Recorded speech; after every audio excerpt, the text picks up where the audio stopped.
রাসূল সাল্লাল্লাহু আলাইহি ওয়াসাল্লামের কাছে এসে যদি কেউ বলতে, রাসূলুল্লাহ আমি খুব অসুস্থ, রাসূল সাল্লাল্লাহু আলাইহি ওয়াসাল্লাম কি বলতেন জানেন? রাসূল সাল্লাল্লাহু আলাইহি ওয়াসাল্লাম বলতেন, লা বাসা আলাইকা তুহুরুন ইনশাআল্লাহ। ইয়া রাসূলুল্লাহ আমি অসুস্থ। রাসূল সাল্লাল্লাহু আলাইহি ওয়াসাল্লাম বলতেন, আরে don't worry, it will cleanse up you from your sins if Allah wish.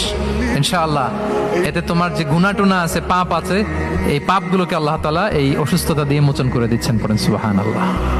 তাহলে আপনি অসুস্থতার মধ্যেও একটু হালকা হলেন না, যে জ্বরে ভুগতেছি কিন্তু এই জ্বরে নাকি আমার গুনাহ মাফ হয়ে যায়। পেটের ব্যথায় আক্রান্ত, মাথা ব্যথায় আক্রান্ত, কিন্তু এটাতে নাকি আল্লাহ আমার পাপ মোচন করে দেয়, তাহলে একটু ভাল লাগবে না? তাহলে দেখেন, একটা কঠিন পরিবেশকে রাসূল সাল্লাল্লাহু আলাইহি ওয়াসাল্লাম সহজ করতেন।